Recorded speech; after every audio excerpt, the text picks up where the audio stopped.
बिहार विधानसभा चुनाव के पहले चरण में बम्पर वोटिंग हुई है। 18 जिलों की 121 सीटों पर 64.69% मतदान रहा, जबकि 2020 के विधानसभा चुनाव में इन सीटों पर 56% के करीब मतदान रहा। खास बात यह रही कि इस बार छपरा सीट पर मुकाबला बेहद दिलचस्प रहा, क्योंकि भोजपुरी सिनेमा के सुपरस्टार खेसारी लाल यादव फिल्मी पर्दे से उतरकर सीधे राजनीति के मैदान में उतर चुके हैं। छपरा सीट से राजद के उम्मीदवार खेसारी ने पहली बार सियासत में कदम रखा और जनता के बीच उनका जोश देखने लायक था। लेकिन जिस वक्त वो बिहार की गलियों में बदलाव की आवाज बुलंद कर रहे थे, उसी वक्त मुंबई से एक ऐसी खबर आई जिसने उनके पूरे सफर पर साया डाल दिया। खेसारी का मीरा रोड वाला बंगला तोड़ने की तैयारी। ये लाइन जैसे ही मीडिया चैनलों पर चली, सोशल मीडिया पर आग लग गई। बीएमसी यानी मुंबई नगर निगम ने खेसारी के करोड़ों के आलीशान बंगले को अनाधिकृत निर्माण बताते हुए नोटिस भेज दिया। ये वही बंगला है जिसे खेसारी ने अपने सपनों का घर कहा था, जहां दीवारों पर उनकी मेहनत की कहानी लिखी है। लेकिन अब उसी घर पर बुलडोजर की आहट सुनाई देने लगी है। बताया जा रहा है कि बीएमसी ने इसे अतिक्रमण करार देते हुए कार्रवाई की तैयारी शुरू कर दी है। और ये सब हुआ ठीक उसी वक्त जब बिहार में पहले चरण की वोटिंग अपने चरम पर थी। खेसारी लाल यादव ने जब छपरा से विधानसभा चुनाव लड़ने का ऐलान किया तो सबने कहा अब मुकाबला मजेदार होगा, क्योंकि ये वही शख्स हैं जिन्होंने सिनेमा में अपने दम पर पहचान बनाई।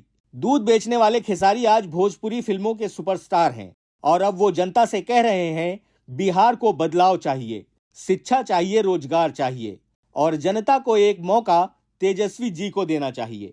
उनके प्रचार में लोगों की भीड़ उमड़ी। बच्चों से लेकर बुजुर्ग तक उनके साथ फोटो खिंचवाने को बेताब थे। उनकी हर बात में एक सच्चाई थी जो सीधे जनता के दिल को छूती थी। लेकिन शायद यहीं पर कहानी ने करवट ली, क्योंकि जैसे ही उनकी लोकप्रियता बढ़ी, वैसे ही उनके चारों ओर सियासी हलचल भी तेज हो गई।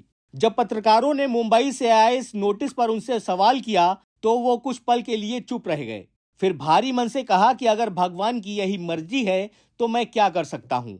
मेहनत से बनाया था वो घर सपनों का महल है, फिर बनेगा।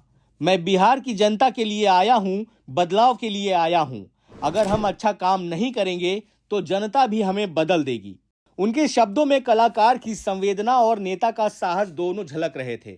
खेसारी का ये बंगला मुंबई के मीरा रोड इलाके में है, एक पॉश एरिया जहां पहले कुणाल खेमू और बजरंगी भाईजान फेम हर्षाली मल्होत्रा भी रह चुके हैं। यह इलाका मुंबई की निगरानी वाली जमीनों में गिना जाता है, जहां बीएमसी की नजर हर ईंट पर होती है।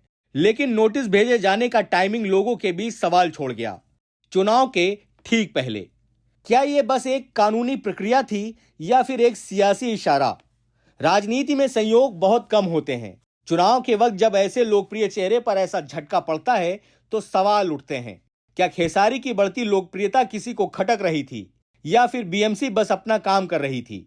एक तरफ बिहार में लोग कह रहे हैं खेसारी बदलाव लाएंगे, वहीं दूसरी तरफ मुंबई में उनके घर की दीवारें बुलडोजर की आहट सुन रही हैं। खेसारी ने कहा वो मेरे सपनों का घर है, फिर बन जाएगा। लेकिन लोगों का भरोसा टूटना नहीं चाहिए। अब सवाल सबके जहन में यही है, क्या खेसारी के बंगले पर नजर लग गई है या फिर ये सियासी चाल है?